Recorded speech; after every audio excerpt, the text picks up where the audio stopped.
really pleased to be back with you. It's been a while, and there's been a lot of regional events and escalations and extraordinary events and terrifying events, of course, in Palestine, particularly in Gaza, but not ignoring what's happening in West Bank, which is going pretty much under the radar. But is part of the genocidal final solution of the Zionist colonialist entity. But today I wanted to invite my dearest friend, and I'm quite sure your dearest friend also, Marwa Osman, a journalist, mother, PhD, incredible teacher, incredible human being, but also someone who has the width and breadth of regional knowledge and analysis at her fingertips to discuss the very recent International Court of Justice ruling on the South African case that was brought against the Zionist entity for genocide. Marwa, thank you so much for coming on. It's a pleasure, and you humble me with your words, Habibti. I'm so happy to be with you, and as much as there are really sad times, there are still very exciting times to be alive and witness, at least to say, historic events happening around us. Yeah, absolutely. No, I agree. It's just, of course, always hard to see the suffering and the sacrifices that are being made by Palestinians yet again to wake the world up to the neo-colonialist aggression and savagery that has haunted the region for decades, if not a century, in Palestine itself. Marwa, basically, you know, that there's a lot of back and forth on social media about the ICJ ruling that basically they ordered Israel to take measures to prevent acts of genocide despite more than 112 days of acts of genocide in the Gaza Strip. And it's given Israel basically 1 month to report back and to investigate its own genocidal activity against the Palestinians. The court has said that Israel must prevent and punish incitement to genocide in the Strip. The court also says that Israel must allow humanitarian aid into the Strip. Well, we know even in the last 48 hours that the Zionist regime is basically busing protesters to the Karm al-Salam crossing to prevent humanitarian aid coming in. We also know that the Zionist forces are firing on Palestinian civilians trying to reach the humanitarian aid, particularly in the north of Gaza. So anyway, that's in the last 48 hours after the ruling by the ICJ. The judges obviously did not approve the request to stop military action in Gaza, nor did they order a ceasefire. Now, ceasefire is something that I don't agree with anyway, because it infers that there are two armies fighting in a proportionate conflict, and we know that to be not true. The Palestinians don't have a navy, they don't have an air force, they don't have an army. They have simply indigenous resistance that have been fighting for justice and freedom for decades, as we know. But they did not call for demilitarization. They did not call for the withdrawal of Zionist forces from inside Gaza to, for example, a safe distance away from the prison walls of Gaza. They did not call for a no-fly zone. They did not call for unimpeded humanitarian aid.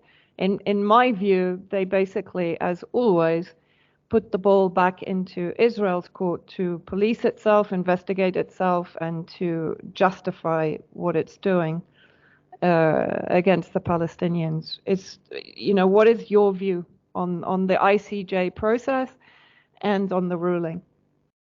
Well, there's one more of the decision by the courts, which is that Israel should take measures to prevent the destruction of any evidence that the court can use to make the final ruling. That by itself is hysterical.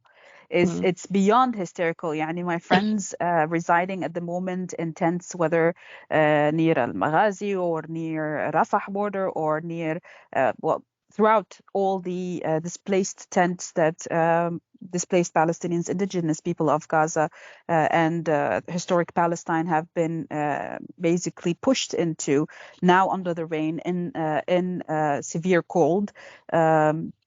They were laughing, and I was trying to talk to them to like raise their morale. They did that for me. They were raising my morale, telling me we never waited to hear what this court has to say, because if it had said something before, at least to say humane before now, we would have at least have some faith in it. But just like you said, Israel is being let alone to police itself. It's like telling the fox that he can just sit at the top of the shed of hens, if you will, and not to touch them, but he's there watching. So it's ridiculous. 112 days of consecutive genocidal warfare in every way possible. Not to mention that not only breaking the Geneva Act, breaking international law, breaking all norms of humanity, the way that they dealt with the alive people of Gaza and the dead people of Gaza, the way that they are taking innocent civilians as hostages away from their kids. You have no idea how many kids have been orphaned, not because of death, but because of incarceration.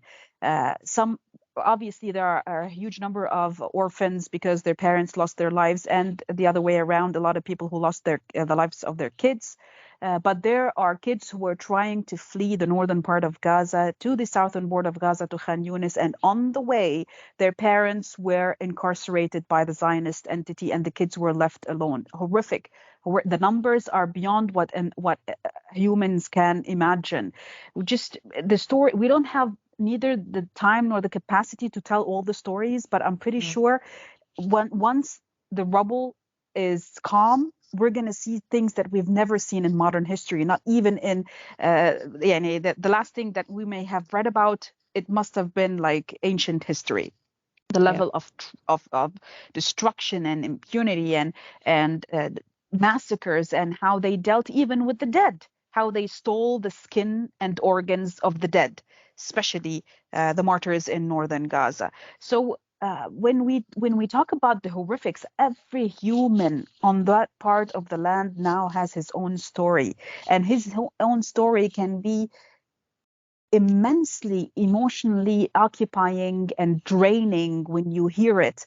But at the same time, to look at all these facts that are written down and photographed and documented properly, you can, when you read the proceedings that were or the hearings that were provided by the South African team of lawyers, and you look at the document and you see how well documented it is and how the resources are found online. You can access those resources easily and see and watch and hear for yourself the firsthand eyewitnesses speaking from inside of Gaza. It's if that's not enough document for the ICJ to at least consider what is happening as a vile attempt at trying to hide away from international law and a genocide in the act, I don't know what is.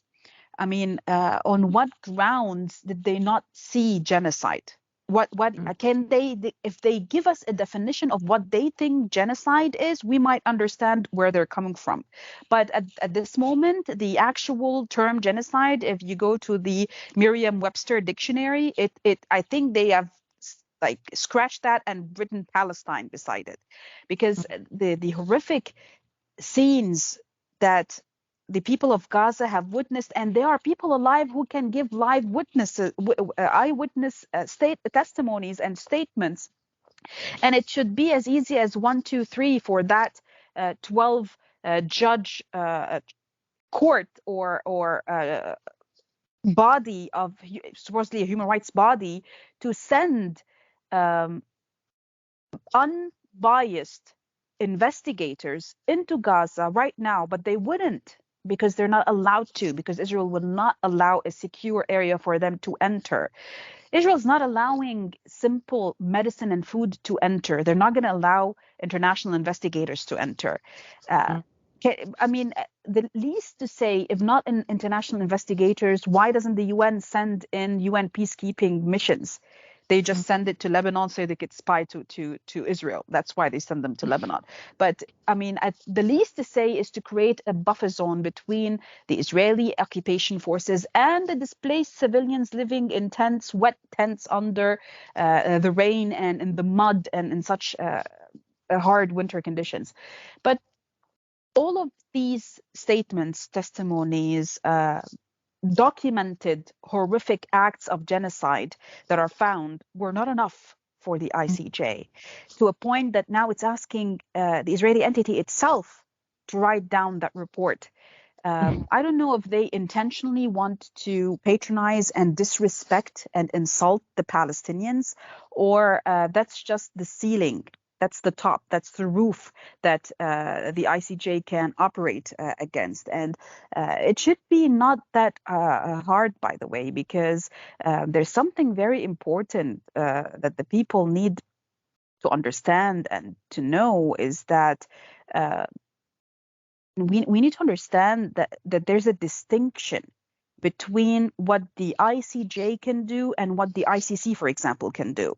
Because the ICJ, even if they, for example, were willing to go all the way and step upon all the hegemony of the West, especially the United States and the UK attempts to trying to turn the truth around and basically just hide the fact that there's a genocide underway, we need to understand that the ICJ has no mechanism to enforce their ruling, even if their ruling was a genocide against the Israeli regime. They'd have no way to, they could say it, they could write it down on paper, but they cannot implement that verdict. We have to understand that. And people tend to think that if the ICJ actually said that, yes, this is an act of genocide and there should be a cessation of hostilities right now, how will they be able to implement that? If the United States of America and the UK are still exporting weapons, arms, top-notch weapons that are being tested and used on the people of Palestine, on a daily basis, and not only exporting weapons to them, but sending in battleships to help them out, aircraft carriers to protect them.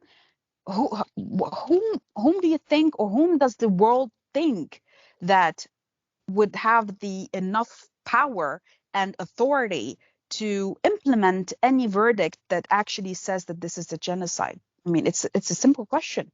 There's no answer for it. No, because in theory, an application now has to be made to the UN Security Council.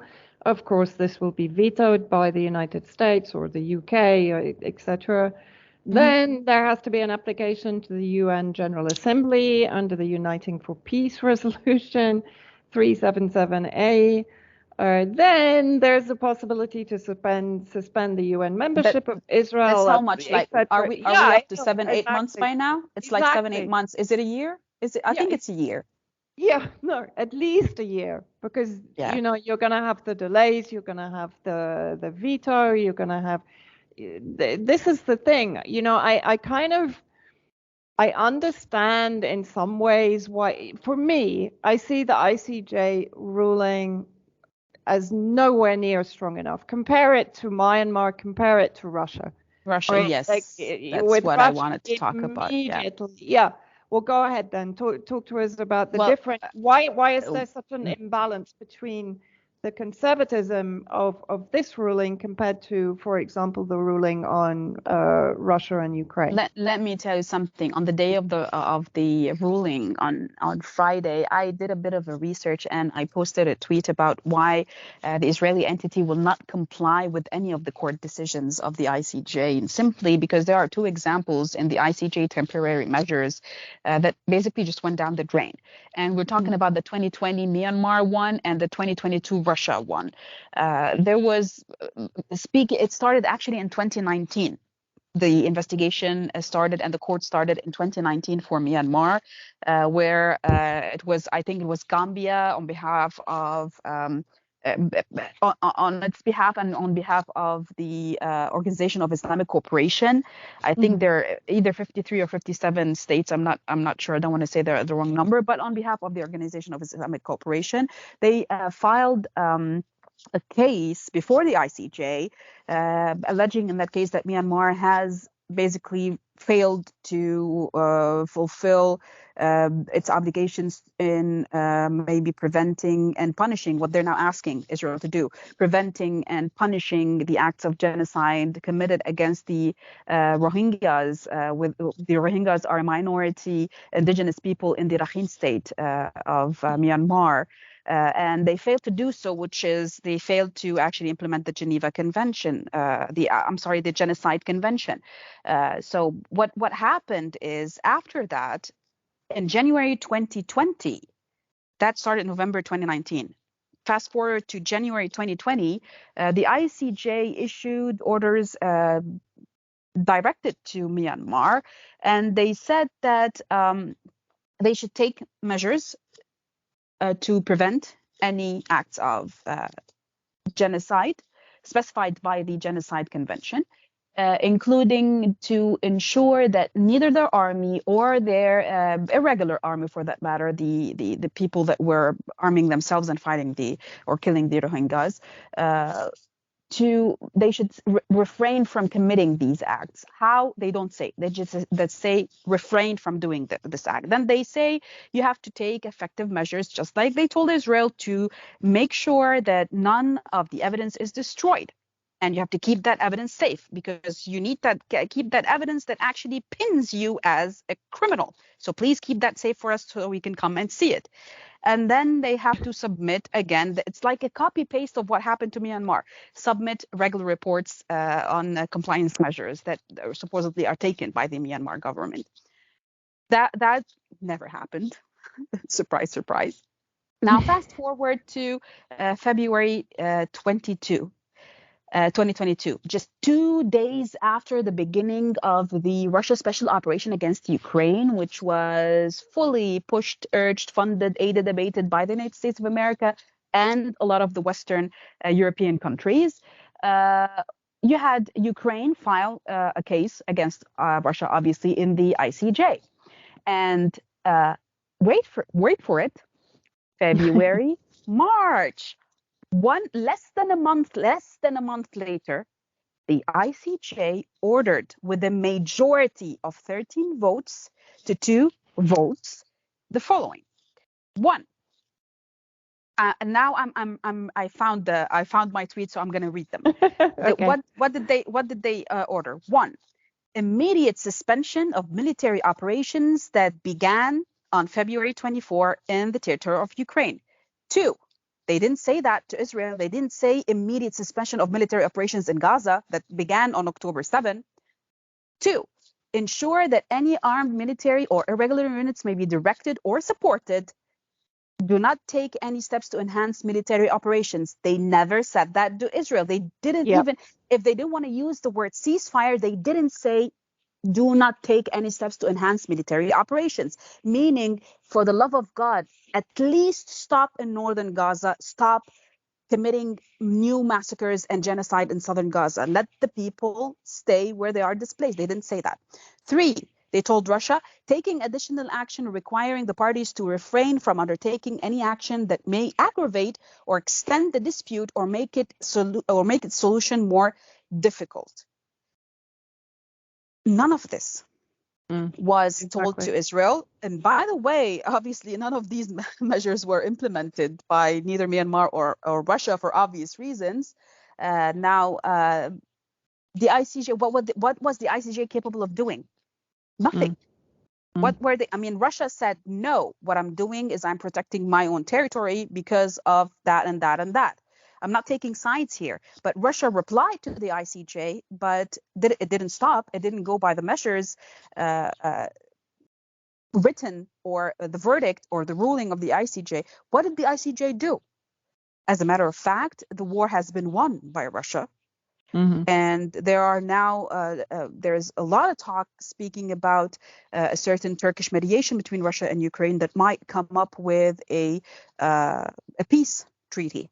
We don't know if that's true or not, but there's a lot of talk, especially on Turkish media, about it. So where is the ICJ from all of this, and where is the international community from all of this, and where is the authority that supposedly should prevent such acts from happening? Nowhere to be found, Vanessa. That's why the Palestinian genocide cannot be stopped unless there is armed resistance. No one can ever look. I was having a debate the other day, I think it was yesterday, but I've been working so much I forgot. It's just 24 hours. Don't worry about it. I was having the debate exactly after the verdict, because I'm in nature, I'm not an optimistic person. I'm a pessimistic person, and because I don't like to be disappointed. Why should I be disappointed if I don't actually hope for anything? I just work with the events that I have. I just mold from the facts that are in front of me. Whatever life throws at me, I just mold from it what I need, and I do it. So I don't expect anything from anyone. So I tend to be a pessimistic person, just not to get disappointed. So not to get my hopes upon high. So I was talking to someone telling me that you're being a bit too pessimistic. This is a victory. At least it's a small victory that the world is for Palestine, that the world is acknowledging. I was like, can you wait a second, please? What would that even mean to a 6 or a 7-year-old kid in a tent, in the mud, under the rain, in cold, with no food, who are trying to hum every night, humming to bed because they don't want their mothers to hear their stomachs grumbling because of hunger?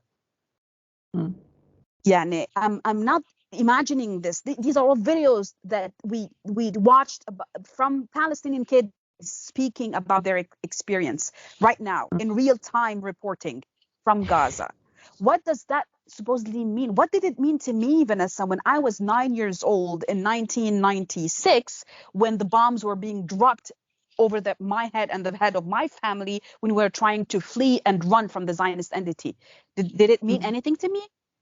The only thing that meant to me was for me to watch in the news as a 9-year-old kid, to knowing that there is a resistance fighting back, taking back what's mine, returning my right to live, right to return to my land.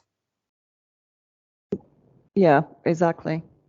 And if for example these kids were to see, as I've said before, unimpeded humanitarian aid enter the Gaza Strip, and they are not in danger of being shot or droned when they go to try to retrieve the food, then there might be some faith in I'm sure kids don't think about international law, but there might be some faith that in humanity, in the people outside of the prison camp, of the extermination camp right now of Gaza, are actually doing something to feed them, the basics of human needs in this kind of nightmarish, horrific food, water, and medicine. That's the only thing that they need at the moment.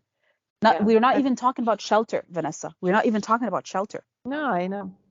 Or hygiene, or whatever, or at least psychological help from the trauma that they have been living through for the past 112 days.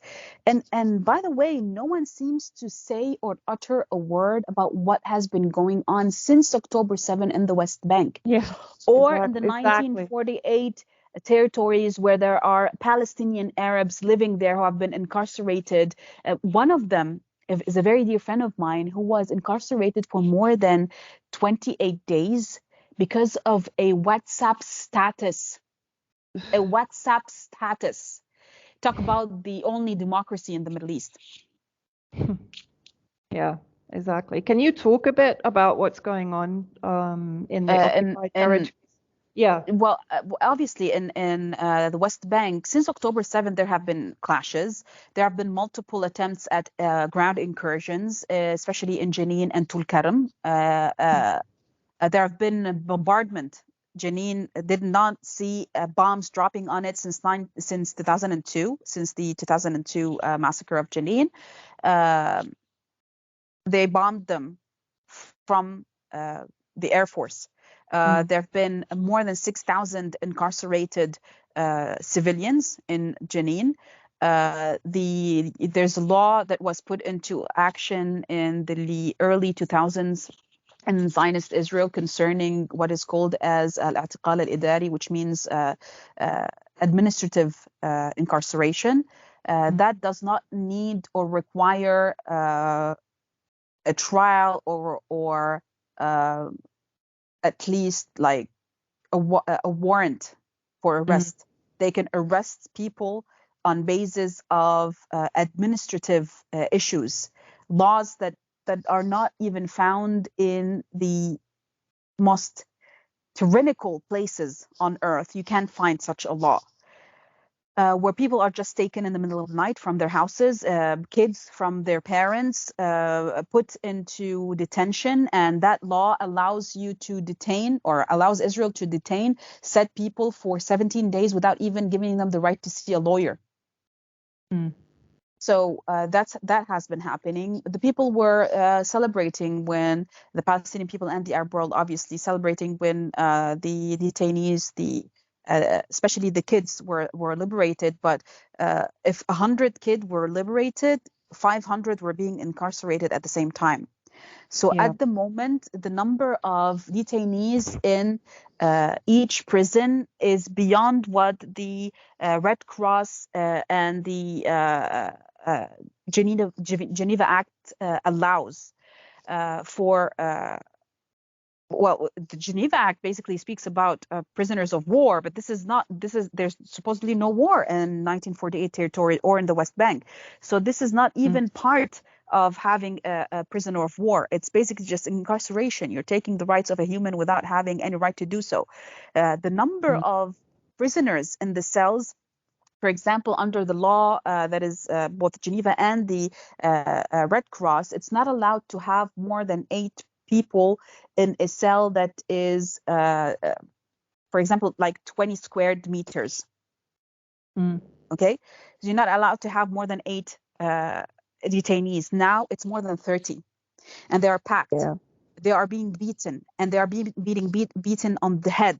Multiple martyrs have fallen, especially in the prisons of Ashkelon and in the prison of Dimona. Especially in those prisons which are fairly closer to Gaza than the West Bank is, they've been beaten to death because they are beating them on the head. And it's all because of their hatred, racism, discrimination against the Palestinian people. Obviously, no lawyers are allowed. Courts are not being convened because the country is at the, I'm talking about detainees, courts related to the Palestinian detainees are not being either not being convened on time or just pushed inevitably until this war ends. So that just increases the torture. Food is not provided to them, or provided only to half of them. Medicine is not provided. Medical care is not provided. Some of the prisoners were killed or died because they were not given medical attention after they got beaten by the Zionist soldiers in those prisons. If you hear about it, it's horrific. I have one of my friends who is from Gaza but was visiting her family in the West Bank, and she was able to do that by going via bus. They could leave from Gaza, take the necessary paper from checkpoints and go all the way to the West Bank. So she was visiting her family, and October 7 happened, and she got stuck there for more than a month. And then when she wanted to return, because her kids and her family practically is in Gaza and she has no way to get in contact with them anymore, she needs to go and see what's happening with them. She explained to me the route, how that happened, how she was put on a bus and blindfolded, and with her elderly women who were not even allowed to use the bathroom for 8 straight hours. They were shackled both in their hands and their feet, blindfolded, sat on a bus. They could just feel the bus moving, and then the bus would stop for like half an hour or 1 hour, and they would not allow them to even speak. Some of them, I'm sorry to say, wet themselves because they are elderly women and they were not allowed to go to the bathroom or use the bathroom. And after 8 or 9 hours, when they arrived to the south eastern checkpoint into Gaza, they were left there without their mobile phones, without their bags that they came with. They were ordered to leave the bus. When they left the bus, they were ordered to run and just run and don't look back.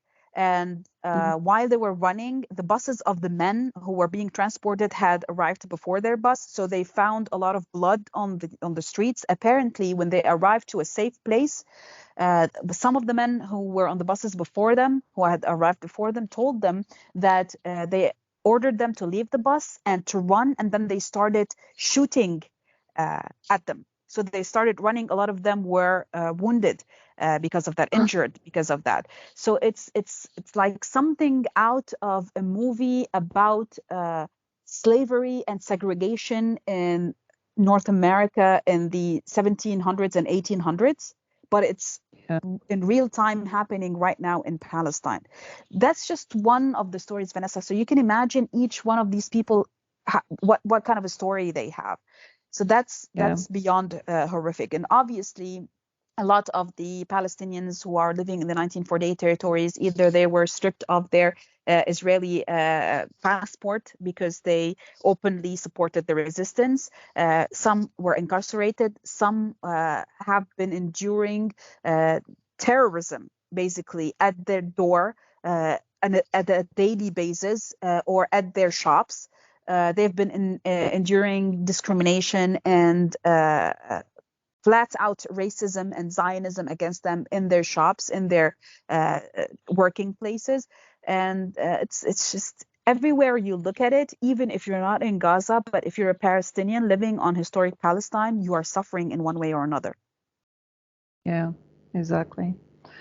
And I think another thing that I just wanted to ask you about, I mean, obviously, immediately after the ICJ ruling, the Ministry of Health in Gaza put out a statement saying that Israel had committed 18 massacres in 24 hours, killing 174 civilians and wounding 310 others. Obviously, many victims remain in the streets and under rubble as Israel's military prevents rescue teams from reaching them.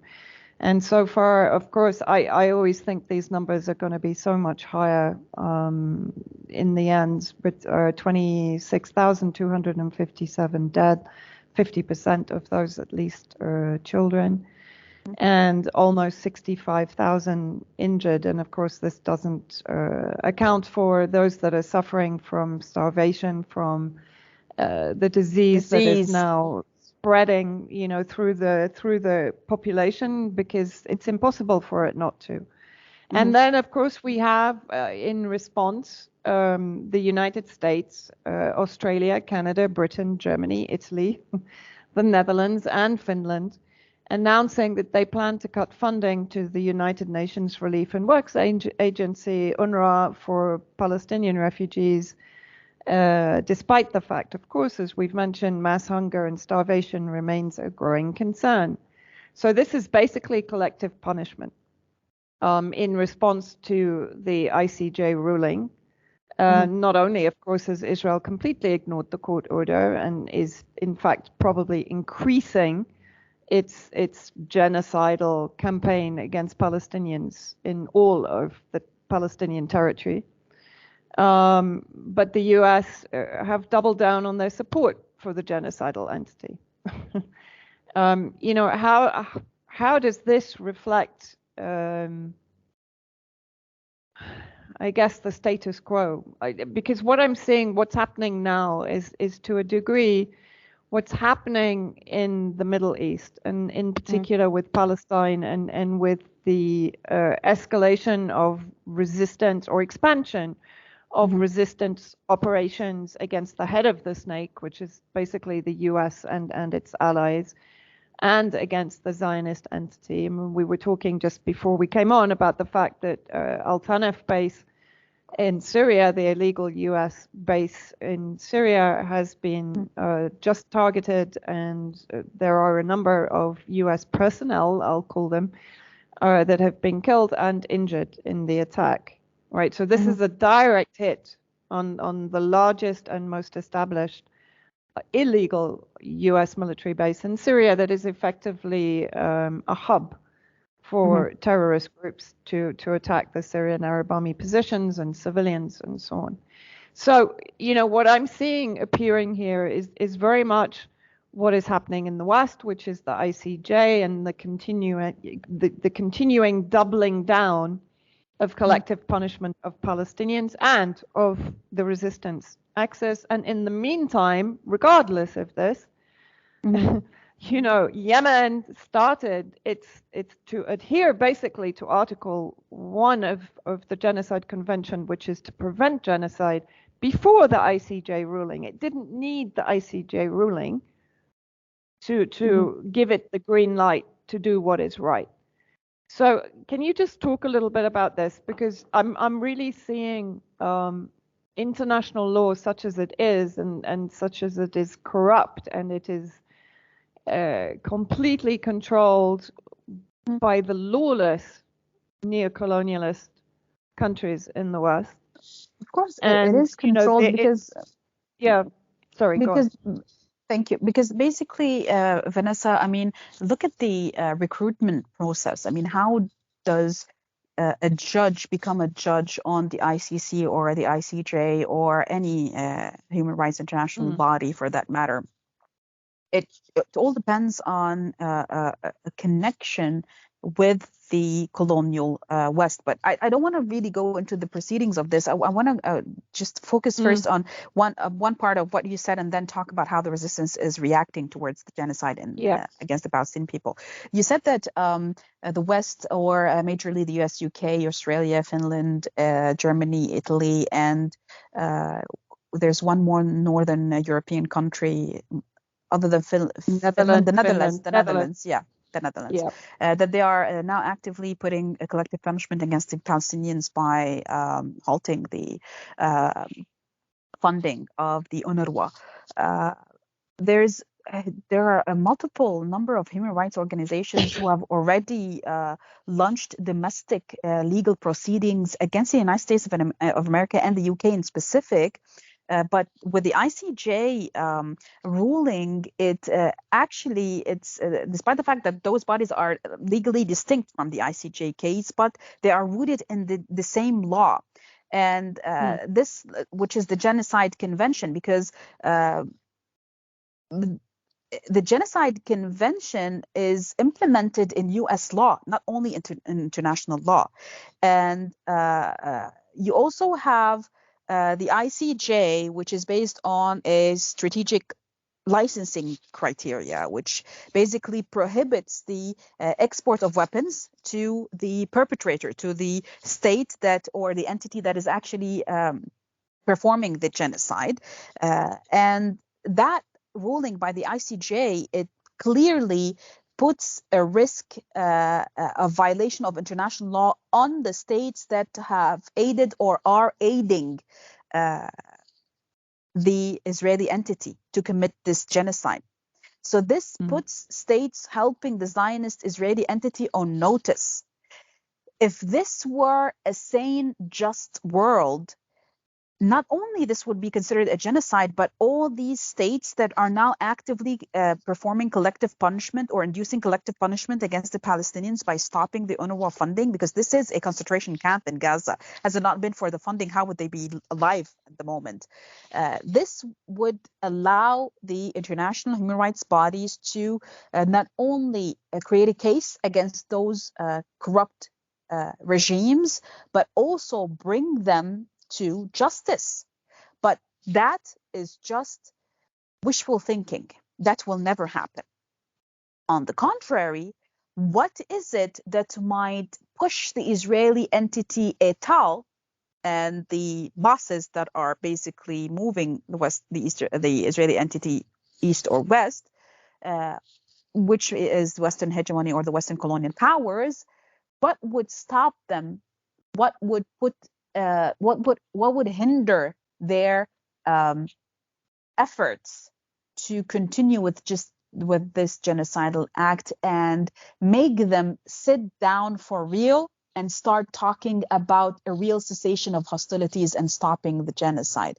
It would be what we have been talking about before we started recording, which is the targeting, the clear and precise targeting of occupation soldiers, Western occupation bases and soldiers all across of West Asia, starting with what Yemen has been doing to stop the genocide. Yemen did not kill anyone. They did not fire a bullet against anyone.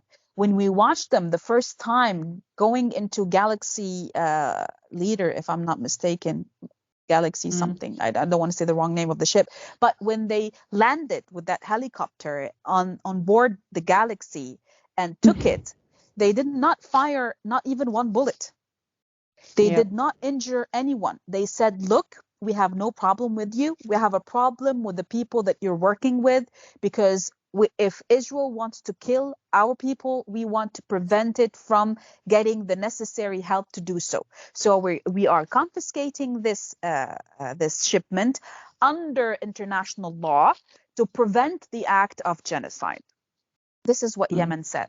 But why was it so harsh on the Western interests that the U.S. had to, Lloyd Austin had to fly from one place to another up to a point where his disease one-upped him to a point that he couldn't handle it anymore, was because no one wanted to get on board that sinking ship.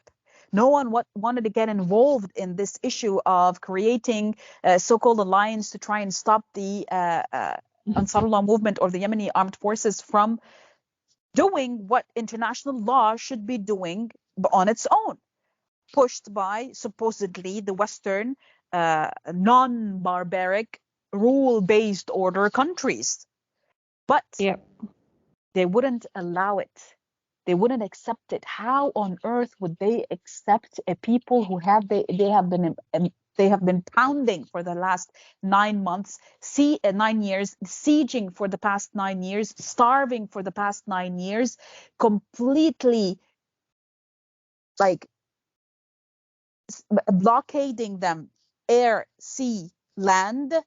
How can they accept that this same people would have not only the courage to do so, but the capabilities, the military capabilities to do so? That's what they cannot understand. They always look at our part of the world as savage Arabs who are good for nothing except oil and gas.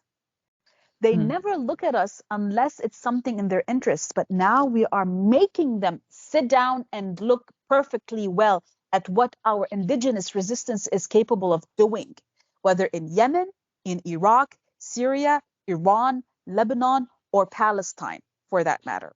Starting from the Palestinian resistance, who keep coming from under the ground and pounding the Zionist Israeli occupation forces, or from South Lebanon that has been pounding little by little, but for the past week, it has been using newly advanced weaponry against the Zionist entity, actively displacing 120,000 illegal colonial settlers from northern Palestine, actively bombing all of the surveillance cameras and the technologically developed military sites of the Israeli entity, to a point that their surveillance posts, which they can basically spy on the entire Mediterranean all the way to Gibraltar, that was taken out by the resistance. Hundreds of millions of dollars. Added to that, the Syrian resistance from the Golan, the occupied Golan territory, or from southern Syria, or the Iraqi resistance, either sending drones, missiles to occupied Palestine, or pounding the U.S. occupation forces in Iraq and Syria, or the Islamic Republic of Iran pounding the Mossad headquarters in Erbil. And then when the U.S. started feeling a bit unease, and Israel in Syria, they started reactivating ISIS, Daesh, and Nusra, also pounding the Nusra and Daesh households or grounds in Idlib and northern Aleppo. That was a very big shocker for them to see such a coherent unified battlefront in front of all of their interests. And mind you, we haven't even spoken about the U.S. Fifth Fleet in Bahrain or the Al Udeid Air Base in Qatar. You know how close that is to Iraq? You know how Mm. close the Fifth Fleet is to Yemen? They haven't started. There are cards that no one still knows about, not even us, because we are not living in Iraq. We are not living in Yemen. We don't really know the land. You can ask me about them politically or geopolitically, I could answer. But if you ask me, for example, about South Lebanon, I know each and every road, where it takes you, if that mountain has a tree or not, where I can stand, where I cannot stand, where the weak points of Israel is, where the weak points of the resistance is. I can pinpoint you everything because I am part of that land. And I'm not Yeah. even part of the military. So imagine if you are an active military resistance working in that area, how much you know, especially about the interests of the Americans and the Israelis. So they're looking Yeah. at something that they have never witnessed before. And I think this is what is putting the Israelis at the edge of their seats when it comes to northern Palestine at the moment, and the Americans when it comes to the Red Sea and the Bab el-Mandeb area against the Yemenis also. Yeah, absolutely. And of course, the Islamic resistance in Iraq has just made the statement that it will stop Zionist shipping or occupied territory bound shipping in the East Mediterranean, which again is Yeah, something and I kind of we didn't and expect by that the either. way, well, yeah, exactly, because that means that they have long-range missiles that they are capable of Yeah. using, but that does not also still cover what they are capable of using with not Mm. long-range missiles, but short-range missiles with the new route that supposedly is going from one certain Arabian country via land into the Zionist entity. Yeah. We should wait Yeah. and see what will happen there. Yeah. You mean the land bridge, right? From From the port of UAE to yeah. yes, through Yes. Saudi Yes. Arabia, Yes. through Jordan, Yeah. all the way to occupied Palestine. I just Yeah. can't wait to see what's going to happen. Can you just one last thing, Marwa? Thank Mhm. you. I know your time is precious, and I know you're on such or in such high demand. Habibti, But no can you worries. just give us an update on what's happening in, as you said, southern Lebanon? What are Mhm. the risks of escalation in your opinion? Obviously, it is escalating. Well, it's The escalating Israelis are making. at a Sorry, go on. very slow pace. At a very Yeah. slow pace.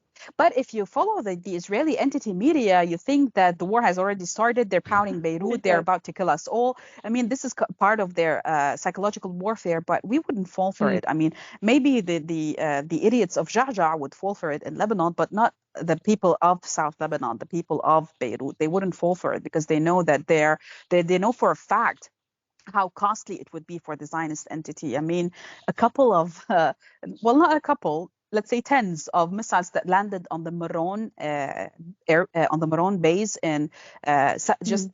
like I think it's just 7 kilometers away from the Lebanese border, and it's one of the two biggest military bases in Zionist Israel, the Meron base in the north and the Ramon base in the south. So Meron base was targeted with 62 missiles. 40 of them were direct hits. Direct hits. 7 kilometers away, the Iron Dome was nowhere to be found. Do you imagine? Can you imagine what would happen to the actual colonial settlements if actual war happens? All of this is still not a war. By the way, I was talking to a friend the other day. I was telling him that in Lebanon, we are actually living a miracle. I think it's the first time in history where a country would be at war, and as small as Lebanon, would be at war but not at war at the same time. That has never happened before. I mean, yes, I'm not capable of going to my house in South Lebanon, in Khiam, on the border with occupied Golan and occupied Palestine. Obviously, it's very risky. I wouldn't risk the safety of my family. But at the same time, right here in Beirut, where we're living a very, very normal, safe life. Would that Mm. be possible had it not been for the sacrifices of the resistance and the deterrence equation of the resistance? So yes, there is always a possibility of an escalation, but where and when? That's the question. Where, especially, because You remember when they assassinated the Sheikh Saleh Al-Aruri, the deputy head of the political bureau of Hamas in Beirut? They used very advanced weaponry to make sure that it does not cause casualties. They used 6 missiles, ended up only exploding or giving directions for 4 of them to explode because they knew if the 6th of them exploded, the building would have collapsed. They made sure just less than an hour after they did the assassination against Saleh Al-Aruri and his entourage to issue statements saying that they are not targeting Lebanon, they are not targeting the resistance. What are they afraid of? Why would they issue such a statement if they didn't have certain security concerns somewhere? So I'm pretty sure that even though the leadership in Tel Aviv has proved to the world that it is no less crazy than, I don't know, that cartoon that we used to watch when we were kids, that Roadrunner, you know, the wolf of Roadrunner. he kept I forgot his name, but he kept attempting all the time to attack Roadrunner, and then it would just retaliate, just explode in his face. That's what Zionist Israel is doing, the coyote of Roadrunner. That's what Zionist Israel is trying to do. So yes, I think there's always a possibility for escalating, but not in the way that Zionist Israel has thought about.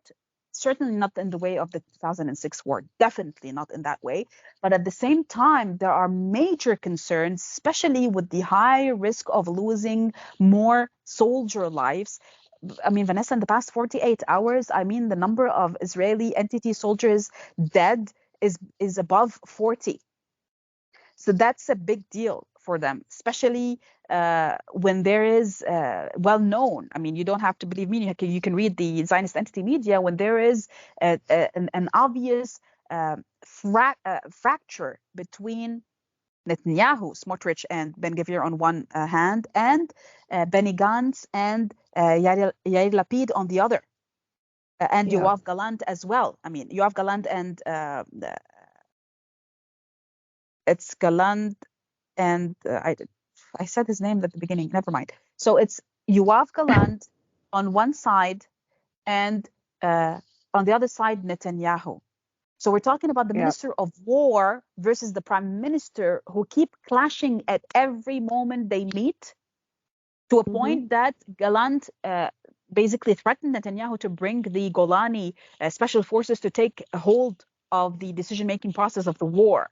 So at that time, and you have a number of soldiers falling, you have a number of soldiers losing their limbs, being injured, and still incapable of controlling a swath of land like Gaza, which is 363 square kilometers. They're still unable to. They say they took the northern part of Gaza, and every day we see new footage released by the Al-Qassam brigades and the Al-Quds, Saraya